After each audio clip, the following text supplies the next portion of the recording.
మన మదనపల్లిలో ఇంట్రెస్టింగ్ పద్ధతుల్లో చదువు చెప్పే స్కూల్ ఒక 5 సంవత్సరాల నుంచి ఉంది. దీని గురించి తెలుసుకుందాం. What is different about this school ma'am? చదువు నేర్పించే పద్ధతులు ఎన్నో ఉన్నాయి. అందులో ఎక్స్పీరియన్షియల్ లెర్నింగ్ మెథడ్స్ పిల్లలకి సబ్జెక్ట్ లోతుగా అర్థమయ్యేలా చేస్తాయి మరియు ఆసక్తిని పెంచుతాయి. సో మేము ఆ టైప్ ఆఫ్ మెథడ్స్ని డిజైన్ చేసుకున్నాము.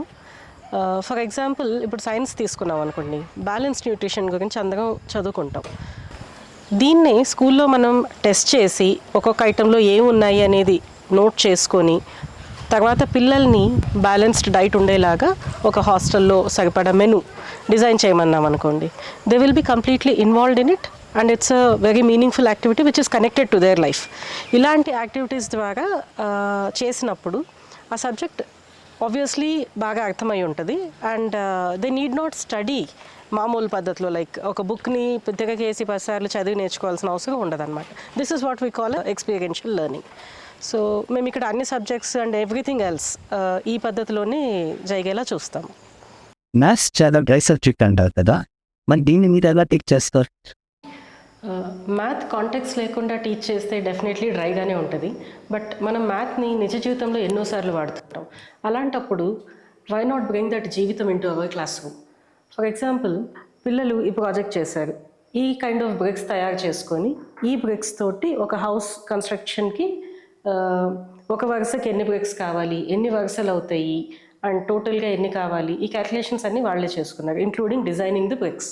సో దీంట్లో వాళ్ళు నేర్చుకున్న 4 బేసిక్ ఆపరేషన్స్ ఇన్ మ్యాథమెటిక్స్ని వాడారు. So this is experiencing math in life. మరి జామెట్రీలో ఏరియాని ఎక్స్పీరియన్స్ చేయించవచ్చు. ఎలా అంటే ఇప్పుడు మనం 1 square centimetre, 1 square metre, 1 square inch, 1 square foot అంటూ ఉంటాం. But how do students experience it? ఇప్పుడు if you can see this, ఇది 1/2 సెంటీమీటర్ ఉన్న rectangle. So 2 square centimetres, 3/3 square, so 9 square centimetres. అలాగే you have this 1 metre square which is 10,000 square centimetres and you have 1 inch square and 1 foot square. So ఈ విధంగా they can visually experience the area. మ్యాథమెటిక్స్లో speed అవసరం కదా, దీనికి మీరేం చేస్తారు? మ్యాథమెటిక్స్లో speed ఎంతో అవసరం. దీనికి మేము కొన్ని గేమ్స్ డిజైన్ చేసాం. ఇది ఒక మ్యానుఫ్యాక్చరింగ్ స్ట్రాటజీ గేమ్. దీంట్లో పిల్లలు ఈచ్ రౌండ్లో వాళ్ళ టార్గెట్ రీచ్ అవ్వడానికి వాళ్ళకున్న ఆప్షన్స్ అన్నిటినీ ఫాస్ట్గా క్యాల్కులేట్ చేసుకొని బెస్ట్ సొల్యూషన్ తీసుకోవాల్సి ఉంటుంది. ఈ విధంగా వాళ్ళ క్యాల్కులేషన్స్ స్పీడ్ పెరగటం అనేది గేమ్ ద్వారానే అలవాటు అవుతుంది. ఇలాంటి గేమ్స్ మేము ఎన్నో తయారు చేసి ఉంచాం. This is what we call discerning balance. దీన్ని మేము మల్టిప్లికేషన్ని ఎక్స్పీరియన్స్ చేయడానికి వాడతాము. అలాగే మిడిల్ స్కూలర్స్కి commutative property and associative property teach చేయడానికి వాడతాము. ఇలాంటి ఆబ్జెక్ట్స్ మీరు ఎక్కడి నుంచి ప్రొక్యూర్ చేస్తారు మేడం? ఇలాంటివన్నీ బయట దొరకవండి. పిల్లల అవసరాలను బట్టి వాటిని డిజైన్ చేసుకొని మేమే తయారు చేసుకుంటాము. ఇది కూడా చేత్తో చేసినట్టే ఉంది కదా, ఇది ఇలాంటివి కొనుక్కొని ఉండొచ్చు కదా? ఇది చేయటంలో మా 2nd క్లాస్ నుంచి 6th క్లాస్ వరకు అందరి పిల్లలు ఇన్వాల్వ్ అయ్యారండి. ఏ కొండని ఎంత సైజ్ రిప్రజెంట్ చేయాలి, మ్యాప్ ఎలా ఉండాలి, ఇదంతా వాళ్ళు డిజైన్ చేసుకున్నారు క్యాల్కులేట్ చేసుకొని.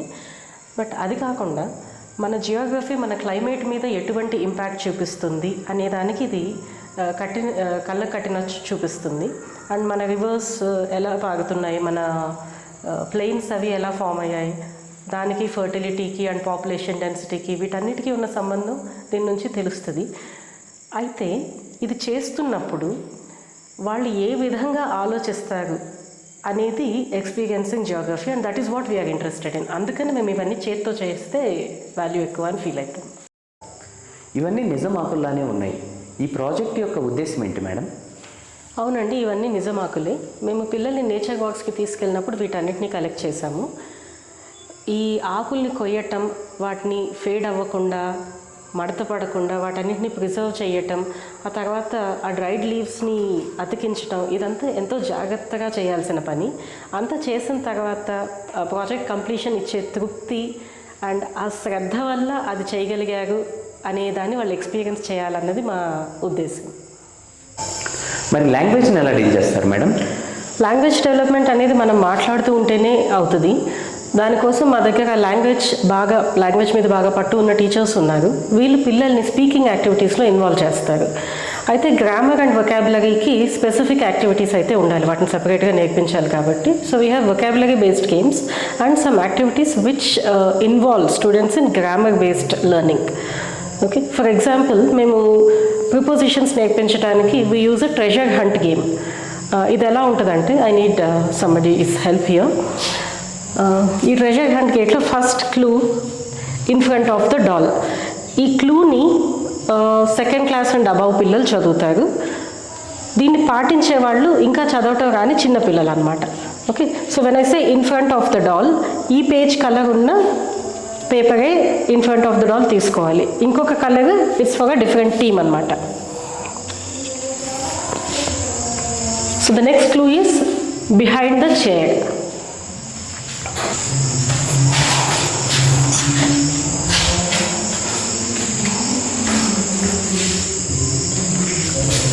The next clue is beside the table.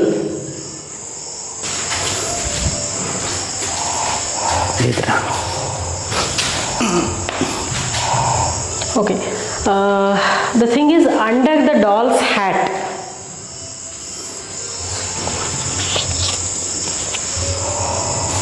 Hey, we got a watermelon.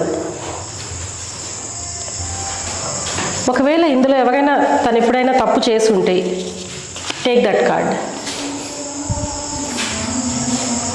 What does it say? Behind the table.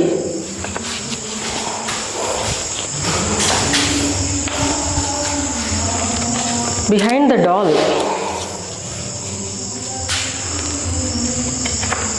You made a mistake. Go back 2 steps. So, దీన్ని you call it self-correcting games అన్నమాట. Teacher లేకపోయినా కూడా పిల్లలు వీటిని ఆడుకోగలుగుతారు. So తను అక్కడ behind the table కాకుండా బిసైడ్ ద టేబుల్ తీసుకొని ఉంటే he would have to trace back 2 steps. ఇక్కడ ఇవి ఏంటి అంటే ఇంకొక టీం యొక్క క్లూస్ అనమాట. ఇలా ఎందుకు సెపరేట్ చేసాము అంటే there will be many teams and the focus is not on winning but on completion of the game. So దీనివల్ల there is no sense of competition while learning the language. Instead the sense is the focus is on completion of the task. So stress లేకుండా పిల్లలు వీటి మీద focus చేసి నేర్చుకోగలుగుతారు. మరి ఇలాంటి పద్ధతుల్లో చదువుకున్న స్టూడెంట్స్ కాంపిటేటివ్ ఎగ్జామ్స్లో రాణించగలరా? సబ్జెక్ట్ మీద ఆసక్తిని పెంచుతూ కావాల్సినంత డెప్త్ అందిస్తున్న స్కూల్ ఉండగా వాళ్ళు ఎంచుకున్న కాంపిటేటివ్ ఎగ్జామ్లో don't you think they would succeed?